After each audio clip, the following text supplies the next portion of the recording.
So, welcome all of you to the Arts for Life series. And as always, before we begin, we'll spend a moment in silence and invoke the presence of the Supreme Being.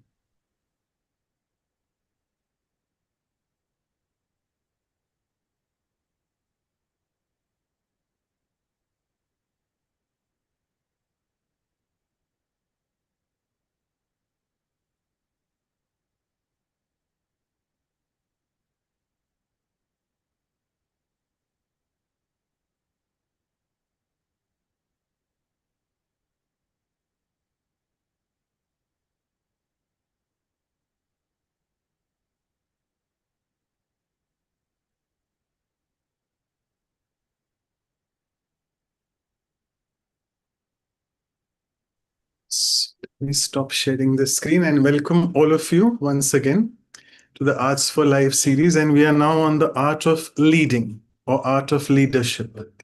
And we have a very sweet and dear senior brother from the Brahma Kumaris, all the way from UK, Mike George. So welcome, Mike. Thank you so much for being with us.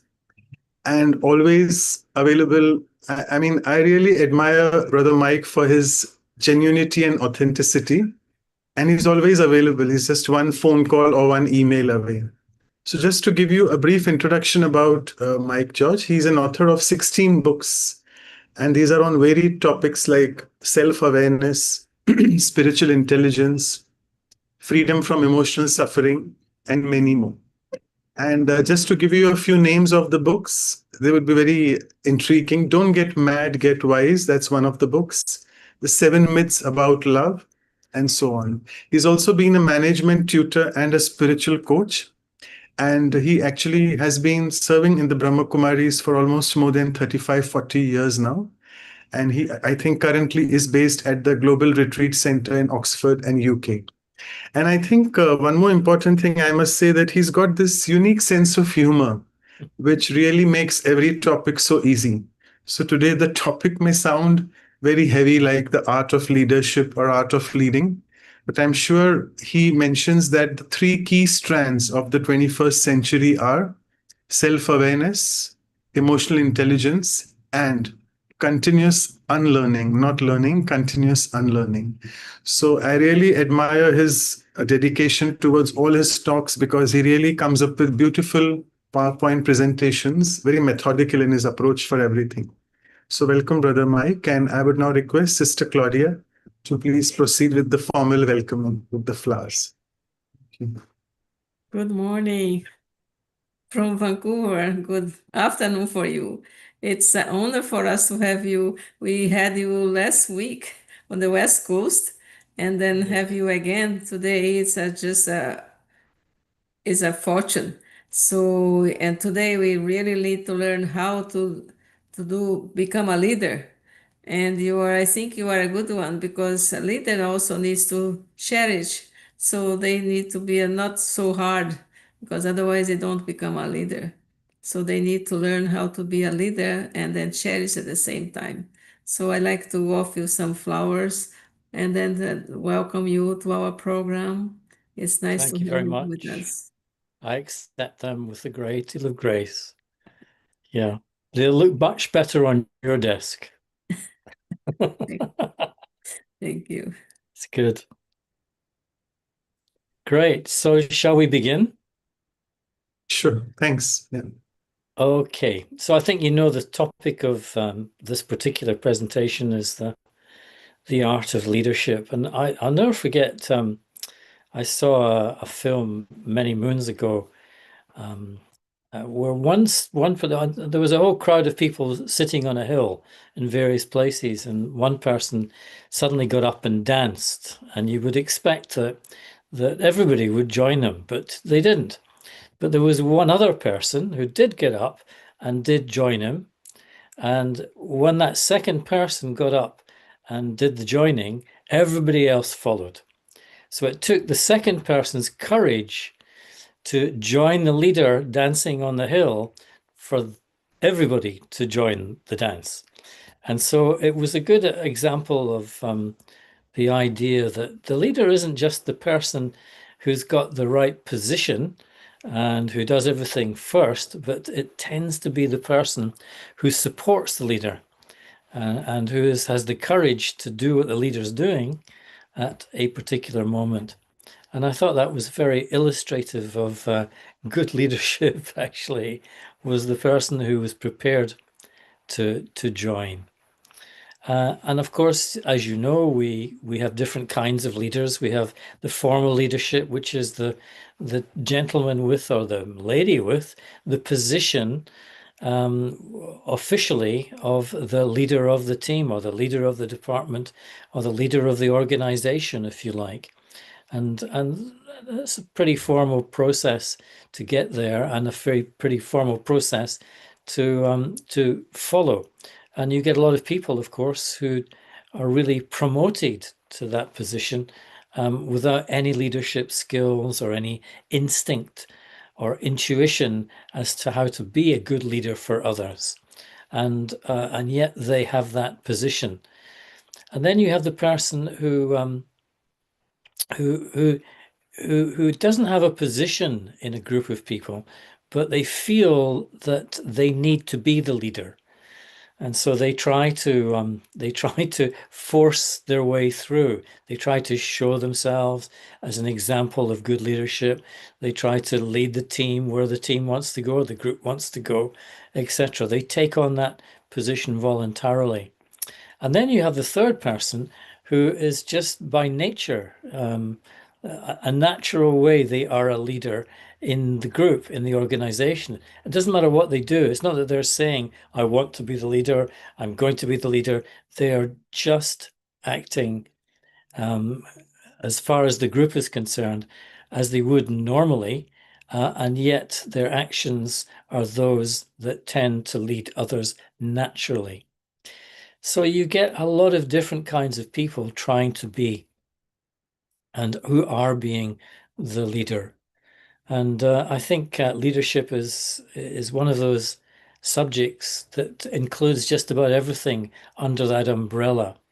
Whenever I do a leadership seminar or a course or a workshop or whatever, it's all about personal development.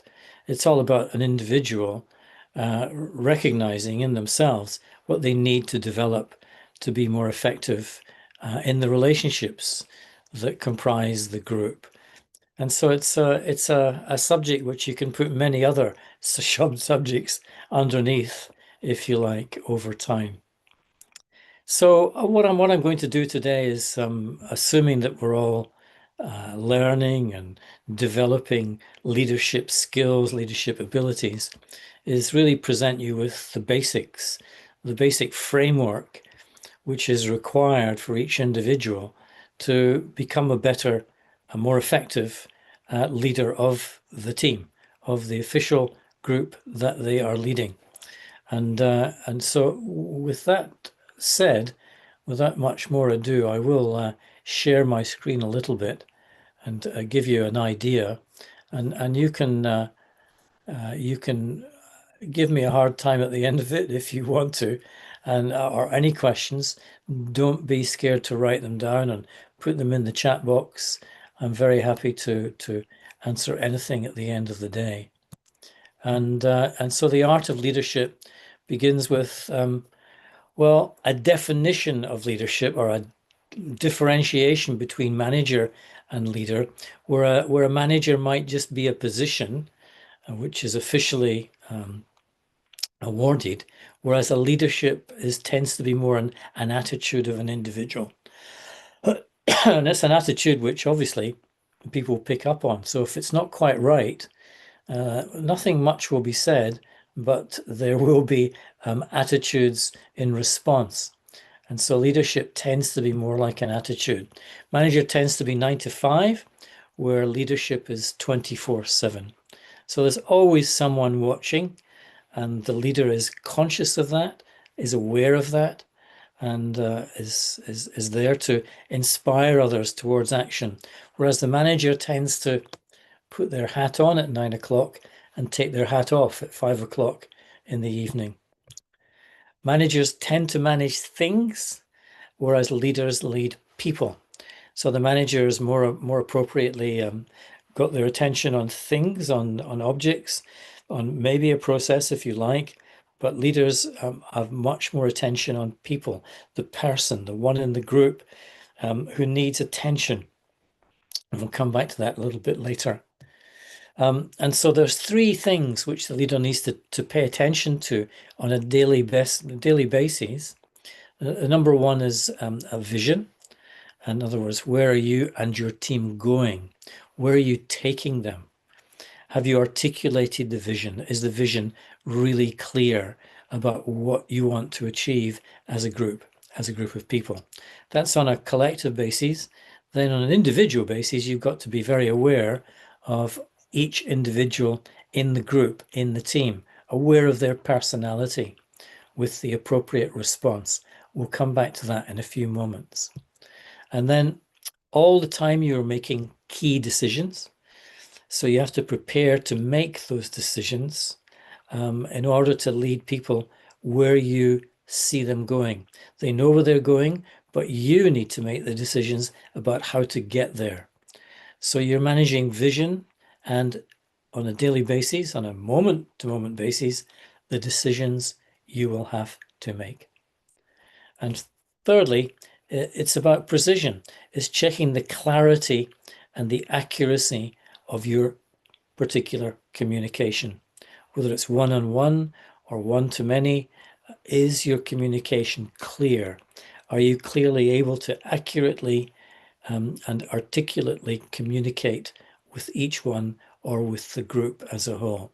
If your communication is not clear, then everything else falls by the wayside.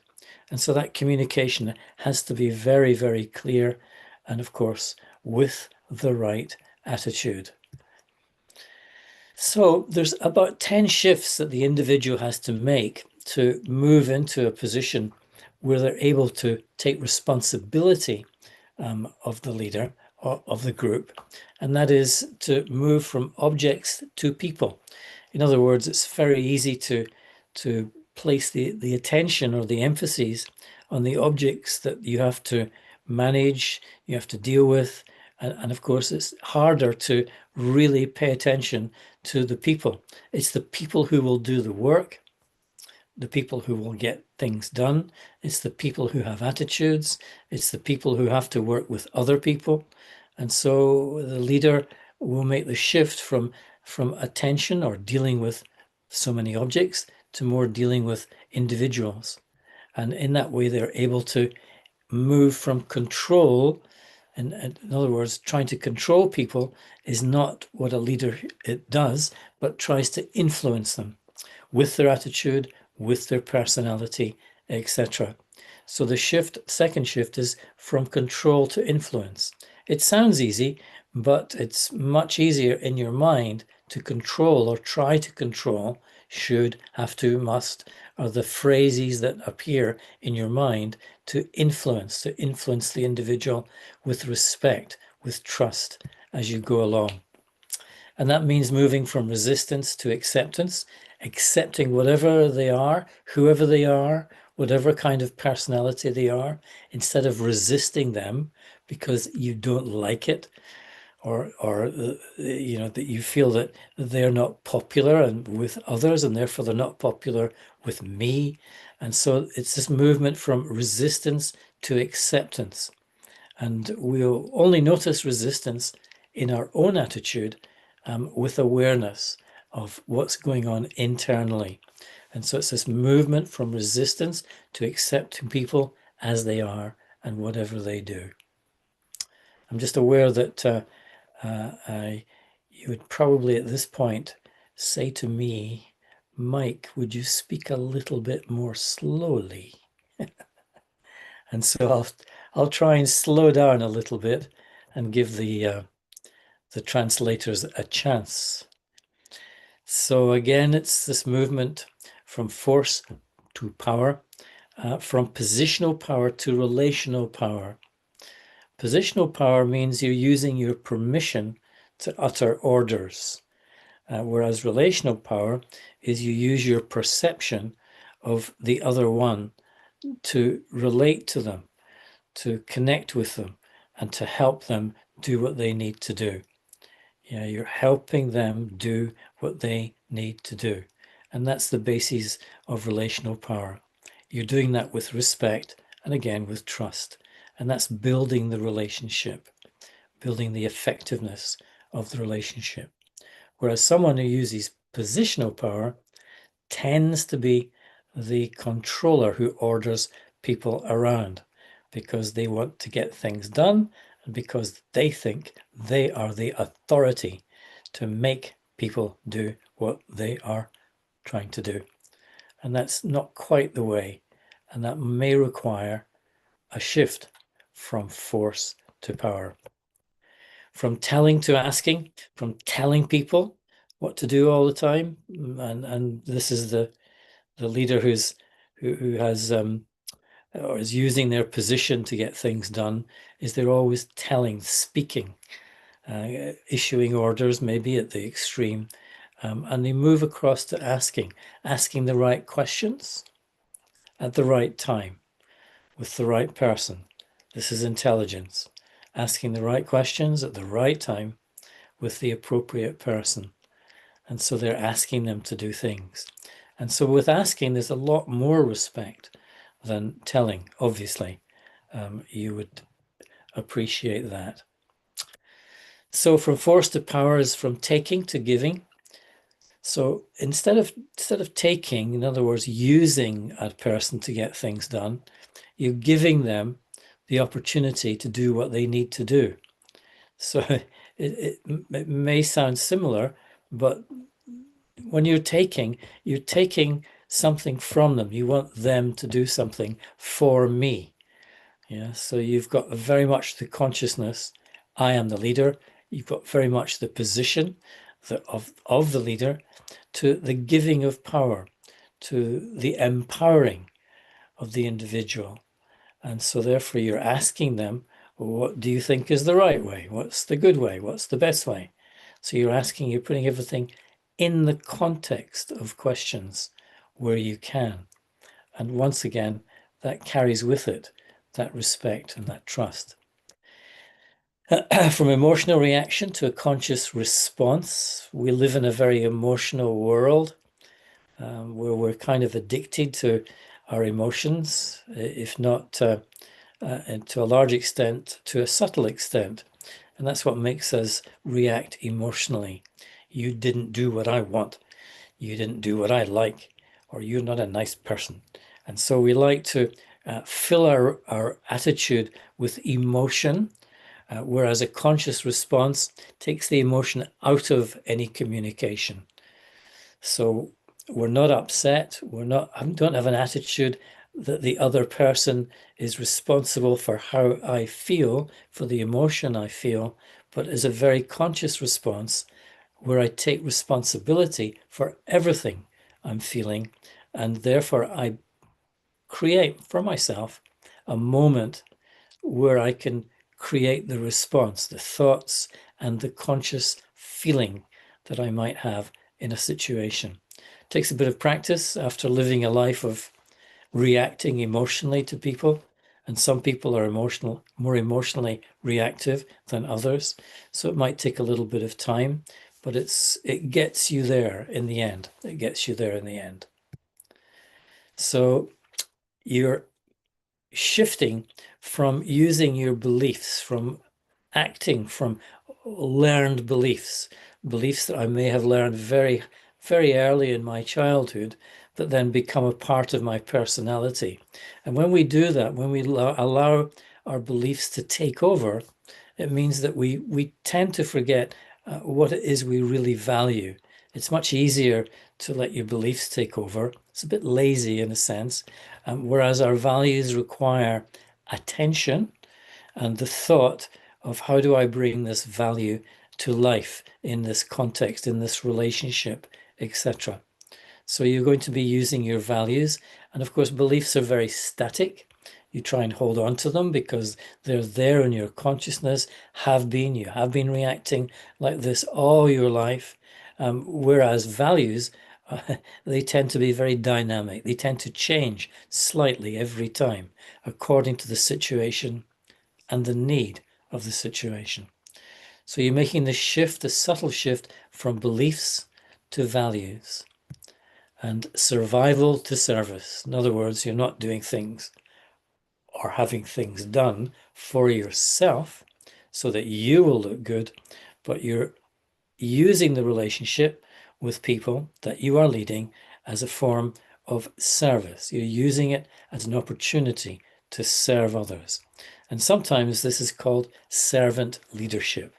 This is whereby the leader, their primary value in any relationship they have is one that they are there to serve that person. And that service can take any form at any time, depending on what the need of the situation is. It's a different attitude from survival, just looking after me, to service, to make sure I care for the other person. And then condemnation to compassion. To have compassion is not such an easy thing sometimes, especially when people keep making mistakes or doing things wrong. It's much easier to blame, to condemn and blame. And we tend to do that in our heads at least, but before it comes out in our words, maybe it's a good moment to develop compassion. And then eventually it comes out in my actions and it comes out in the context of that relationship, from condemnation to compassion. So these are just some of the shifts that that a leader can make, sometimes has to make, to be more effective in how they're working, how they're getting things done through others. Because that's my primary role, is that I don't do the job, but I lead others to do what needs to be done. That's their job, but then, of course, I can't be arrogant with that understanding. So there's a basic juggling act, which we set off. We set off at any task. You need a very clear set of objectives and a flexible plan as to how to get there. You kind of know this. This is basic common sense. And then clear communication to the group, how we will achieve the objectives, how we will fulfill the plan, and then supporting them along the way, making sure they feel that my support is useful to them as they carry things out, as they do things, as the plan is brought into action. And then on arrival, what we tend not to do is to review how we did and how it worked. If it didn't work, why? And if it did work, why? In other words, we're planning in a way for the next time we have to do something similar. And so you might want to write these down: objectives, plan, communication, support, and review. And if you can write them down, please do. And just take a moment, which will give the translators a little bit of a rest at the same time, I hope. But do scribble those 5 words down: objectives, plan, communication, support, and review.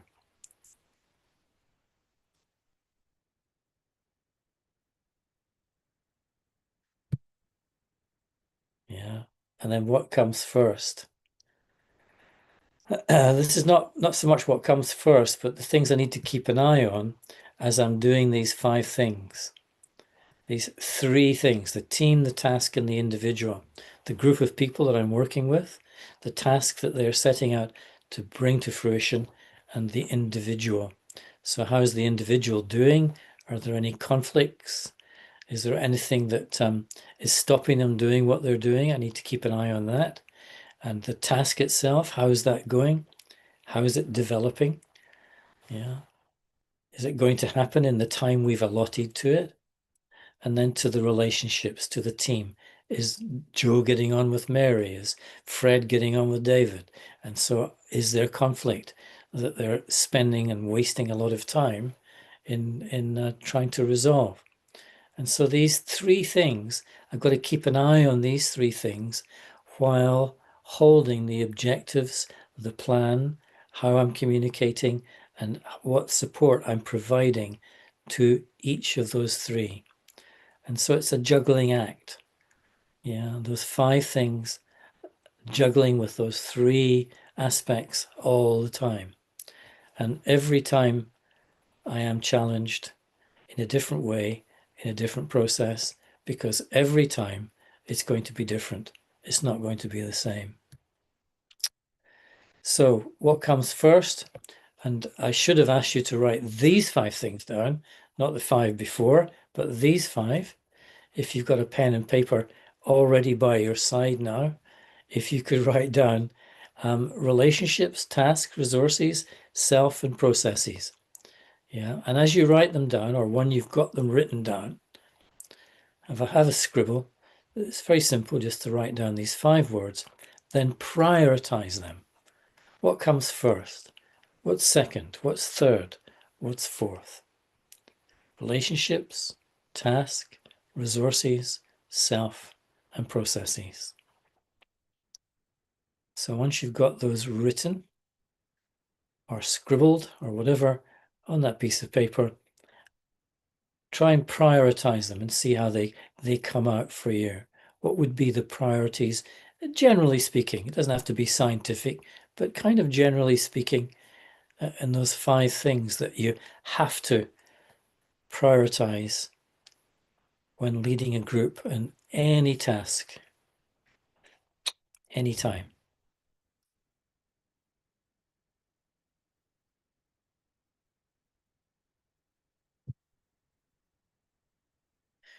Okay, so 1, I'm sure you've got this actually. 1 is self. So the second is relationships. How do people get on with each other? The third is the process by which you are going to do the job or get the job done. And the fourth is tasks. And the fifth, the last thing, are resources. And of course, when things don't go well, things don't go right, what's the first thing we point at to try and make things go right, or that we blame for things going wrong? And it's usually the 5th thing, the last thing. In other words, we need more money, we need more time, we need more people. The resources tends to be the area that gets the most identification as to why things are going wrong. Whereas, well, let's ask the question, what comes first, tasks or relationships? And many people, they will say it's tasks. In fact, many people are task orientated. That's how we've been conditioned and programmed as children to be more focused on what we're doing, what needs to be done, done. We're doers instead of the relationships. And the relationships are really about me, how I am being. And so it's being against doing. And that's why relationships come before the tasks. And when I say tasks, I don't mean just the big task. I mean all the little things that have to be done. What comes first, processes or tasks? And in the context of the 5 that I've mentioned, the processes come before the tasks.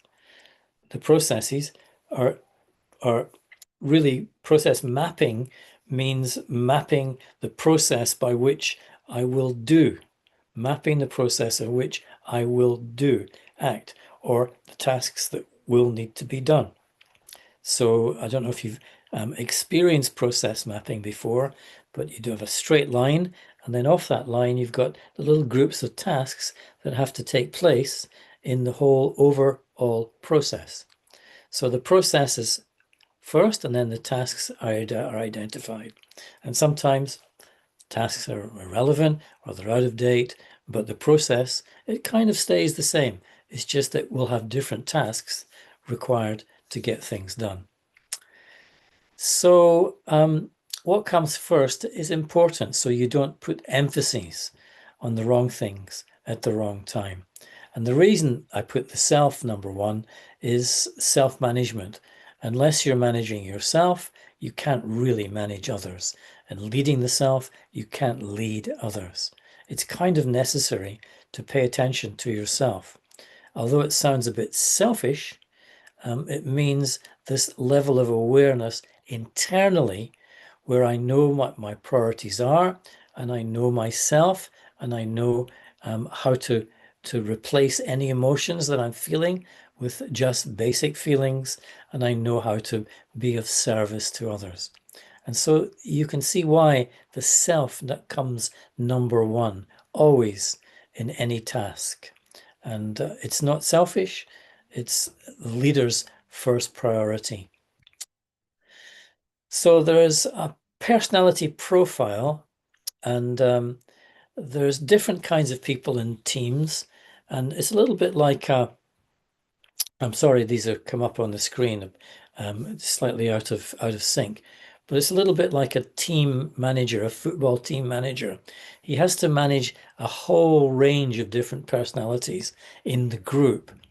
And so it's one of the toughest things is to manage how the team will play, play with each other, play with the ball, etc. And so very good managers, they know the personality of each member of their team. Some people are introverted, they're quiet, but they're highly motivated. And so these are the kinds of people they need to just put their arm around them. You know, they're inside, they're internally, but they're highly motivated on the inside to put their arm around them and to encourage them. Yeah. Some individuals are extroverted, the life and soul of the party, but they've got no motivation. So they need to be motivated by the manager. Some people are motivated by money. And so in a sense, you can leave them alone because the money is what they want all the time at the end of the day. And that's really what turns them on, is the making of money. And so the primary way of dealing with them is to not interfere too much, but just remind them occasionally that this is a job and they're earning from their job. And that's what a good manager will do. And so some are motivated to do quality work. It doesn't really matter about the money. You know, they give it or leave it, take it or leave it, but they're really motivated to do quality work. And so you give them lots of encouragement in what they're doing, in the task that they're doing. Some are not motivated and they're neither introvert or extrovert. They're kind of in the middle and they don't really care too much. And so you have to build their self-esteem. There's a self-esteem missing in the context of their behaviors and their attitudes. So they're not really motivated. And anyone who's not motivated is really missing something in their makeup. And so the building of their self-esteem will soon show you what turns them on, what turns them off, what aspect of self-esteem that they need to hear about, get clear about. Some people, they just want to be the leader themselves, you know. So how does a leader who deals with somebody who wants to be the leader focus on their capabilities? In other words, well done, great job. You are a great example for the rest of the group. Fantastic. They really do enjoy following your attitude, following your activity. And so you allow them to be the leader in a sense. And so by leading them, you lead the others. Yeah. And so the leader, the wise leader, they know that. They're aware of that. There's some people have too much energy and too much enthusiasm, and their enthusiasm takes them overboard to begin with on a task. They're too enthusiastic, too excited. And so just make friends with them. Yeah, in other words, get close to them, cool them down a little bit. And so the activities aren't so enthusiastically or energetically carried out. And so just make friends with those individuals. And so you can see that in each case, each kind of individual needs a little bit of a tweaking of my own attitude as the leader. And so that requires that I sit quietly in a corner at some stage and just get a sense of what each one is like and what each one will need to make them, help them, provide the opportunity for them to be at their best, to do their best. And that's because everybody's different. Everybody's different. So the glue that brings relationships together, of course, is respect. And if I don't get respect, I get upset. But you know, as someone who's a spiritually orientated person, like you are, you will have overcome that. I would imagine you don't expect to be respected. Yeah, but respect is not won, but it's always given. And many people believe that that the other person hasn't won my respect yet. It doesn't matter whether they do or not. I should always give it anyway. And that's the only way I can build my self-respect, is by respecting the other, no matter what they're like. In other words, I don't focus on their behavior or their attitude and see something negative, but I respect them anyway. And it's only by respecting them anyway that I'm the first one to feel that respect on its way out from me to them. Yeah, and that's how you build self-respect. You can't suddenly say to yourself, I must have more self-respect, and then suddenly it's there. It's only by giving it to another person that I strengthen it within myself. And that self-respect then emerges and then becomes a fixed part of my personality. I always do things and treat people with respect. It's always given. Yeah, and it's because of the giving that I'm able to become stronger in that respect myself. So the first thing to go and the last thing to come back, well, if it's not respect, first thing to go and the last thing to come back in any relationship, it's got to be trust. Yeah, and trust is a very deep quality that we all have and that we're all inclined to sabotage at some stage. And that's because of the experience in our life, the experience of just people, day-to-day life situations. We become eventually, to be worldly wise, to be street wise, we become a little bit suspicious of, or could I say, of the motives of others. That's okay, no problem. But with trust, it brings with it, you know, the attitude of sincerity. You know, it brings with it a sense of commitment, and allows me to be competent in any given situation. Whereas if I'm overcome with suspicion or with wondering if I should trust or shouldn't trust this person, then these things, they fall by the wayside. So it's related to many different qualities of the individual, you know, from reliability to integrity. And it's what people see in me is this integratedness, integrity within me, whether I'm reliable or not. It means that when I am reliable, when I do have integrity, they are more likely to trust me. And so each of these qualities brings trust along with it. And that's quite challenging because it may well be that my personality has developed to such an extent where I don't trust easily. And we meet many people like this today in the world, people who don't trust easily. And that's because they've been deceived so often in their life, on their journey. They've been deceived so often that trust is not easy for them to do. I know for myself that it's not been an easy quality to develop. Still not in many ways, because the world is so corrupt in so many ways all around me. So you've got to keep your eye open. Yeah, and hopefully it's not one of the two physical eyes, it's the third eye. And the more you open the third eye, the more you see exactly what is trustworthy or not. Yeah, because all these qualities are all very internal. So number 7 is self-responsibility. All of this falls by the wayside unless I've realized no one can hurt me. And this is not easy, you know, but I use you to hurt myself. And we do this so often. just the slightest ignoring of myself by someone else, the slightest slight or insult that they have of me, and I can pick it up very easily from their drishti, from their eyes, from their actions, whether they want to come close or want to be far away. And so I can sense when somebody is trying to hurt me. And so this idea that no one can hurt me, they can hurt my body, put a knife in my leg or in my arm or whatever, and that is going to create pain, but they will not create suffering.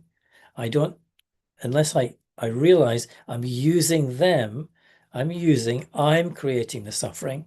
The pain is always created, not always, but often created by someone else, but the suffering is created within myself. So it's this old saying, which I'm sure you're familiar with. It's not what you say or do that makes me feel this way. It's what I do with what you say or do that makes me feel this way. Yeah. Of course, if they have a knife in their hand and they stab me, then the stabbing is done. And therefore I will hurt, and I will, for the moment, blame them for stabbing of the knife. But even then, I have to ask myself, what is it that I did? Where have I been? What have I done that has invited the knife to arrive in my body? And that's the ultimate self-responsibility. Ultimately, not easy, challenging, as I say, but ultimately, only I am responsible for myself.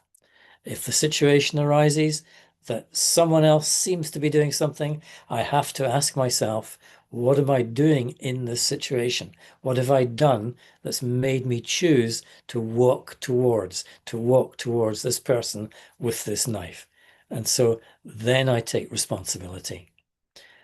In other words, no one else is responsibility for anything that happens to me. That's challenging for sure.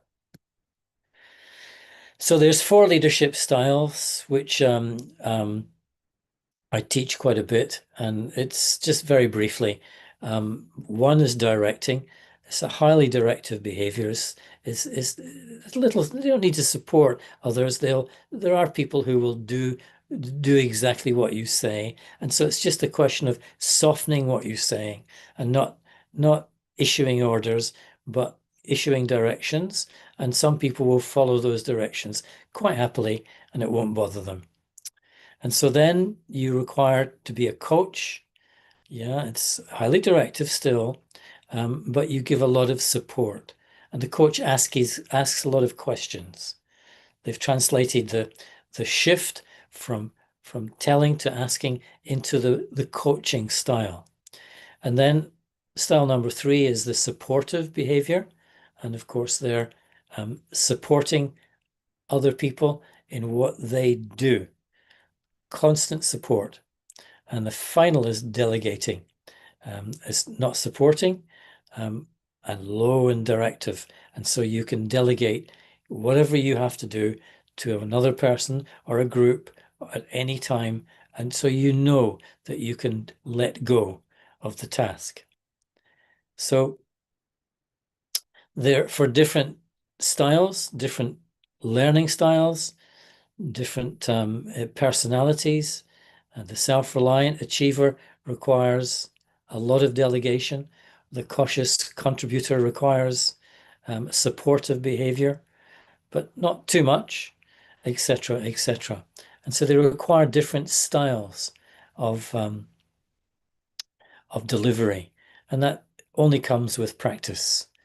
With practice and awareness of the kind of person that you're dealing with and what it is that they need. But it just shows you that different people with different personalities have a different need and will respond to a different activity on your behalf, on your side. They'll respond to a different intention that you might have for that person. And finally, the conscious leader has developed 3 or 4 systems of intelligence. Intelligence is what you know. using what you know in an accurate moment, in an accurate way. That's what intelligence is, really, when it's all boiled down. It's using what you know at the accurate moment in the accurate way. And so we have 4 levels of intelligence. Spiritual intelligence is knowing that you are a conscious being and that the body is separate. It's knowing that your identity is non-existent. That is that whatever you identify with, you're attached to, and therefore there's going to be some emotional content. So spiritual intelligence is realizing that I'm no one really, but it's not that I'm nothing, it's that I'm no thing. Yeah, not that I'm nothing, it's that I'm no thing. And we tend to identify with things, and the thing we identify with most is our physical body. And then, of course, all the objects that are attached to a physical body. So spiritual intelligence means I'm really aware of that. And I don't identify with anything that I'm not. Yeah, and that includes everything. Everything. I'm not anything. And so that again is quite challenging. And then there's emotional intelligence, which sounds like I'm more intelligent if I have emotions. And it's the opposite. Emotion kills my intelligence. And that's because we don't know what emotions are. We were not taught the separation between emotions and feelings. And they're quite different. Emotion is a feeling that's been distorted by something I'm attached to. Yeah, and the example that I always use is your car. If somebody scratches your car, you get very angry. And so your anger is the emotion, and that stops you from thinking clearly, speaking clearly, acting clearly. Yeah. So I was attached to the car. That was the attachment. The identification was with the car, my car. And that's why Baba says, get rid of I and my, mine. It's not mine, it's just the car. So there's no attachment. So if somebody damages the car, no problem. Cars are designed to be damaged. They're designed to be scratched. And if they weren't scratched, it would be a strange world if a car stayed brand new for its entire life. And so emotional intelligence is understanding why I create emotions. Yeah, and emotions, of course, are addictive and they're exhausting. That's why they keep making great movies, what we call great movies. And we go to the movies, and Baba says you shouldn't, but we go to the movies and thereby absorb the triggers for our emotions. What is happening to the hero on the screen, the character on the screen? They feel emotion and we feel it at the same time because we feel our emotions. And they're really just distorted, natural, core feelings. Yeah. And so that's what emotional intelligence is. Analytical intelligence is the ability to stay cool, to stay quiet, and to analyze, to use my intellect, which for many people has been fast asleep, very sleepy. Now it's about awakening and able to use my intellect to analyze exactly what's going on, a situation that's just passed. Yeah, a task that we have to do as a team. We've got to maybe do some analyses first of the information that we've received about the task. And then there's systems intelligence. There's this knowing of what systems that we're using within the organization and how they interrelate. Yeah. And the teacher in the school, for example, will understand the systems in the school that are to help children to learn. The disciplinary system, the teaching system, the exam system. And so all those systems, they fit together in a certain way. And so the intelligent person knows how they fit together, whereas the unintelligent person just treats them individually and doesn't see the connections between the systems. And then, of course, in the middle of those levels of intelligence, there is something called rational intelligence, which is simply using your thoughts very rationally, tends to be on external bases about things that are happening outside, and you arrive at a decision, a rational decision, using my rational intelligence, using my thoughts to think things through. And then there's intuitive intelligence, which is using your feelings, the feelings that come from inside, intuitively, learning to use them to trust your intelligence and trust your intuition again. And we may have spent a long time mistrusting my own intuition, or indeed, I haven't been able to cultivate my intuition. It's stuck. I might not be a feeling person. I might be a thinking person all the time. And so intuitive intelligence is a deeper level of intelligence. And then we have artificial intelligence, which the world is talking about so much at the moment. So artificial, it's taking over, I think. In fact, that's what they're hoping. It's going to take over, put people out of work, put people out of tasks, out of jobs, and so it's going to take over.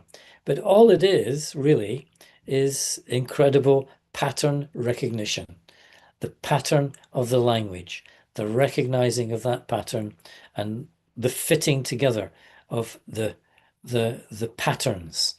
And so they're doing it faster and faster and faster and faster. And they're wondering whether they can actually make it sound, and therefore feel like it's got some kind of human consciousness. And so this is going to be the challenge of the future, whether it has human consciousness. And they'll try and imitate it using artificial intelligence. And it is artificial. It's not real, but it seems to be real. And so we come to the final PowerPoint, which is thanks for tuning in. And if you have any questions on any of those, I'm sorry if I spoke a little bit fast. And there we Oh, no, are, that's 55 minutes. I hope that wasn't too much. No, that was perfectly fine because we gave you, I think, 10 minutes late. So that's perfectly fine. Okay. Right. So it's really amazing the way you cover everything about leadership, a conscious leader in the end, all the aspects of intelligence, SQ, EQ, and also the personality profiles. So one thing which struck me, and I thought I'll ask you this question, even if we don't have time, it's about trust. So it's from my personal experience, and I'm sure Sister Claudia, who herself is also a practicing medical person. So we do everything for our patients. For example, it's a first time patient who comes to me. We are very genuine from inside. We are very rational as well. And we are very transparent. We give them all the facts and figures of the illness. And we do everything for them and counsel them. But to our surprise, we see that that person doesn't come up again, and they just do a lot of doctor shopping. They go from this doctor to the other doctor, and then they never come back to us. So is this karmic theory, or you want to elaborate? How do we deal with this? I haven't done anything wrong. I mean, I am trying to do everything for the person, for the patient, but he or she doesn't return back to me. I don't think it's a question of trust. I think it's more a question of the individual patient. And that's just the way they are. They need to shop around, get a second opinion, or they don't want to hear what you want to say. They don't want to hear they've got a particular ailment or disease, and so they're in denial in a sense, pushing you away. Think of the patients who do come back, who do stay with you, who do trust you, and who are very loyal to you in a sense. And they've got the opposite effect. So it's just the way people are. It's okay. I'm sure that in your profession you must have come to that conclusion anyway, because you experience this very, very rapid turnover of individuals as it is. Perfect. So everyone is so different, and let's count our blessings. Let's count those who are loyal to us and who are with us always. Yeah. Right. Another question comes about leaders is, I mean, in our regular teachings at Brahma Kumaris, we are taught about religious leaders, political leaders, and scientific leaders, because these are the three who are rocking the world. So Yeah. someone has put in the chat box about Trump, that he's a political leader, not a religious leader at all. And why is he like that? I mean, the way he is. I don't know what to speak about why. So, what do we do with such political leaders? I think Canada can speak more about because they are really bearing the brunt of that more. So, why are such religious leaders there? How do we deal with such sort of scenario in the world outside? That's the next question. Well, I've got to be careful here because I don't want to go too deeply. In a sense, politicians, they're sandwiched in the middle. They're making decisions that will affect the massive number of people, but their decisions they are making, that are being made by them, are coming from a higher place than them. So that they're serving another agenda. And in Canada and Australia and the UK, for example, there's something going on called managed decline. Are you aware of that? I don't know if you're aware of that, and that they're managing the decline of those particular cultures. And that's why you have extreme policies being put in place, like free speech policies, and I think you can't go into the forest without being arrested. There's another policy that happens on the West Coast, which is crazy, really. So all of these things, they're all connected with digital ID, with CBDCD, and all of these things are just the current malaise of the world at this particular time. And so they're bringing these economies to a completion. I mean, I don't know if I'm going a bit far here, but it's fairly obvious now. And therefore, what you could say is that they're helping to do the work of God. They're helping to do Bob's work. At the end, they're bringing the final scenes about very fast now. It's all happening very fast. Like people's electricity bills are going up by huge amounts. Why?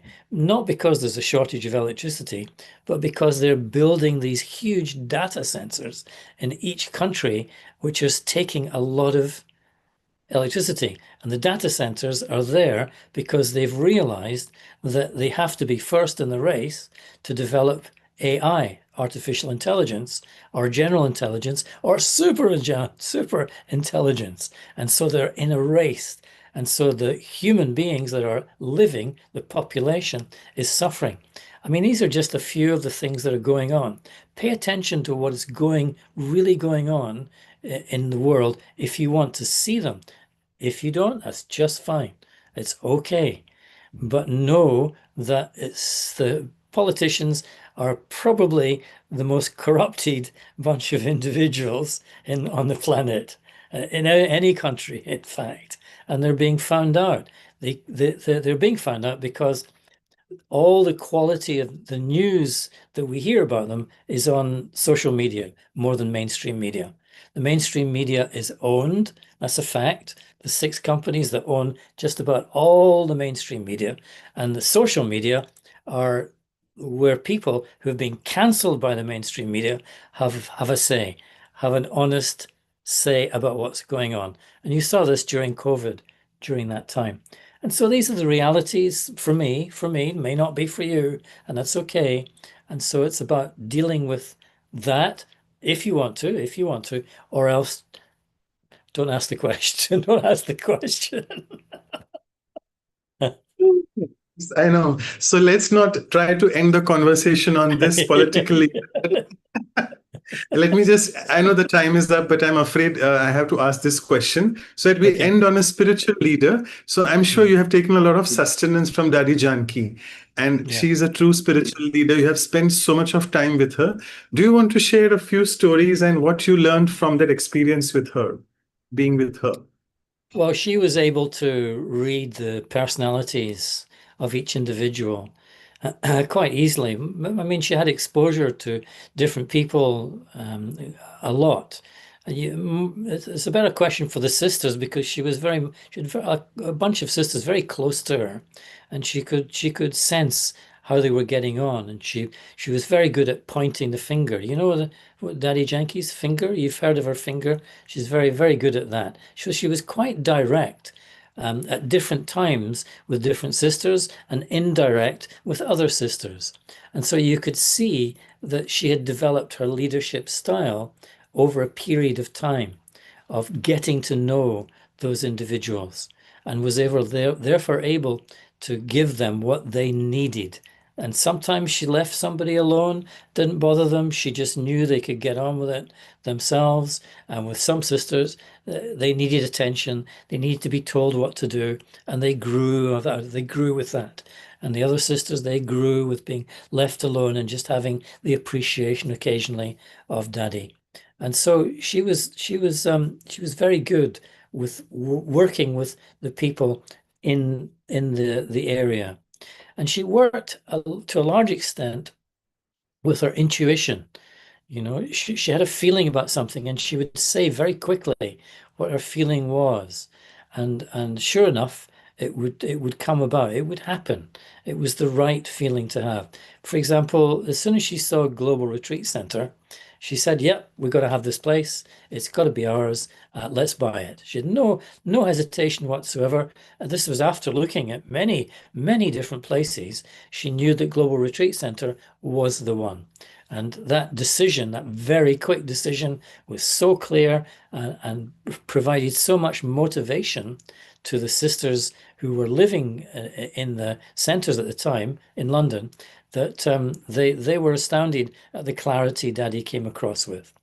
And so, you know, that she developed her intuition to such an extent. I can't think of too much else because I wasn't really paying attention to her because she wasn't paying attention to me directly. And so I followed what she was doing. I followed her, and I'm probably copied her a lot in the process, but we didn't really have much to say to each other. If anything, she just left me alone to get on with things. And I would notice occasionally her way of dealing with people. And of course, she wasn't really a brother's daddy. She was a sister's daddy, if I could say it like that. She appreciated the presence of the sisters and managed them, had more in contact with them because I don't know, maybe they needed more. But anyway, that was my relationship with Daddy. I'm probably not the right person to ask. No worries. I think we should say for brothers, Dada. So, Yeah, that's it. You got so it. we have our dear brother Brijmohan Bhaisa, who just left the body. Today was Yeah, the 17th day, and it was in a big way celebrated. He's a authority in himself and a very father figure to all the sisters and brothers as well. yeah, he But was. thank you Yeah, so much for being so honest in your sharings. I think I will now pass it on to Sister Claudia for the vote of thanks. Over to you, Sister Claudia. Thank you. It was very nice to see how you explain every point. Actually, I think is just bring us our attention to check more, to see where we need to change, where we can go to become better. So now, so I think it's time for you to come back to Vancouver, right? that's the cue, is it? Okay, I'm coming. You came last time, was very nice. So many people Okay, enjoy. So I think it's time to come back. So yes, I really enjoyed today. I think I'm going to really go deep into that point. It's very nice. Thank you very much. So much for pleasure. the time. Yeah, Anytime. Thank you for the opportunity. thank you. Yeah, very good. Thank you, Thank you. Sister Claudia. And over to Sister Anu for the final announcements and the photographs. Thank you. I know we ran out of time, but it's worth having the extra time with you, brother. And it's so much information, very, very much needed that we go deeper to understand so that we can really change our ways and lead our life beautifully. I'll just take through the announcement very quickly that will go deeper with the inner reflections. I will take up also the cues from today's session with Sister Deborah Castle from Halifax, Canada. So it is the the time is changing. So there's a time change, daylight saving time change. So to accommodate some other important sessions, we'll have this session particularly on Sunday instead of Saturday. So after 1 week, 2nd of November, Sunday, same time as the session time today. So please note and please join us then. And continuingly, we'll do the workshop with further interactive discussion and revision of today's session and Sister Debbie's session on the regular time, Saturday, 8th November, same time. And we have a calendar who are in our WhatsApp and email list. They receive this. And more information you can find on our websites, vihasa.in and vancouver.brahmakumaris.ca. All the videos in different languages as well. And English and Hindi you can find on our YouTube channels of Vihasa India and Vancouver Brahmakumaris. And write us an email if you like. Our email IDs are here. Thank you, everyone. Before either we'll have a few minutes of music, meditation with music, a song, or a commentary. Brother Mike, would you take us through a commentary or a song? I'm happy to do that. Yeah. As you know, my commentaries are very plain and very easy to follow. So, and before that, we'll just take a photograph with you, okay. our e-photo, so everybody can open their videos. And well, I must say that this is the first time in our Values for Life and Arts for Life series talks. You're one of the hot speakers because there are so many emojis and reactions coming up. We've seen it for the first time. This technology is nothing new in Zoom. It's not about newness of the Zoom. It's Okay. about you because this technology has been going on since a long time. There are so many still ongoing. People are just liking you a lot. Thank you so much. Thank you. Okay, anyone more to open your video? I got the photos. Thank you. Brother, over to you. Okay, so just sit quietly and relax. Just be aware of your physical body for a moment. And take all your attention through your physical form from your feet. Just come up through your legs to your stomach, to your chest, to your face. And just relax wherever you are.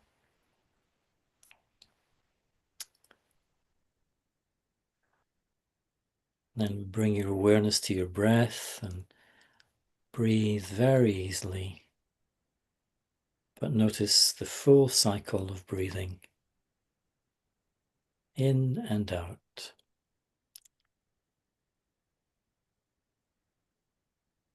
And you'll be even more relaxed. Try and keep your eyes on some point in the room. Keep them open if you can. Take them away from the screen, otherwise you'll have thoughts about what's happening on the screen. And then bring your awareness to yourself.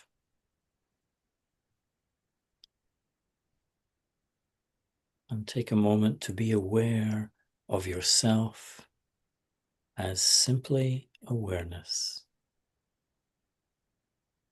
Pure awareness.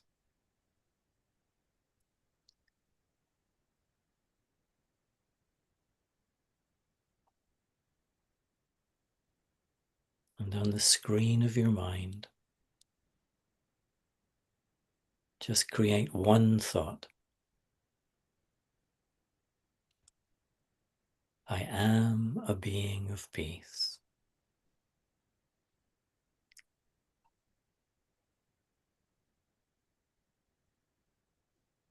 And let that thought pass across the screen of your mind very slowly.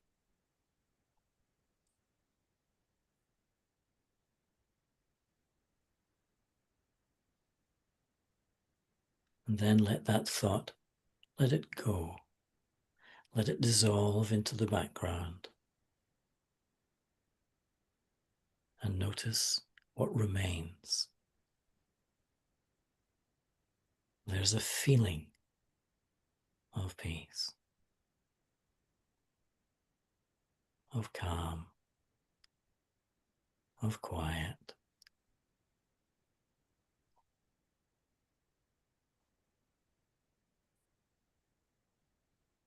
And now your mind is silent.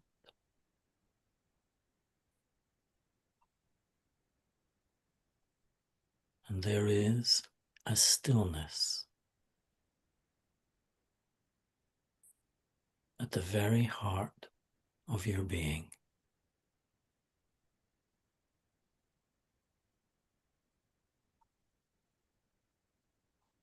Silent and still.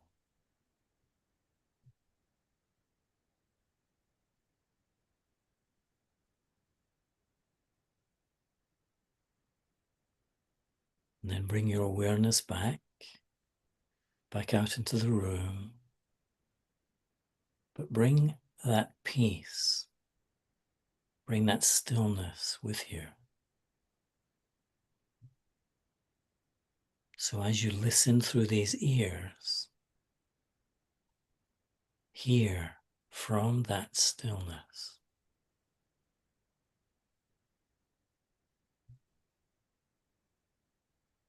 As you look through these eyes,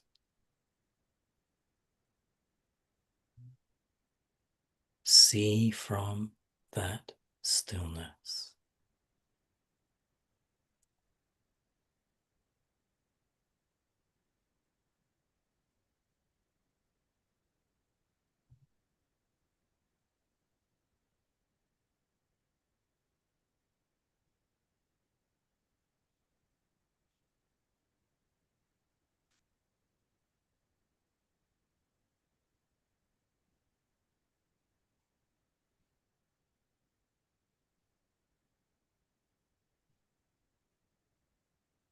Thank you. Thank you so much once again for this wonderful experience of stillness. Thank you. Thank you. See you again. See you, everyone.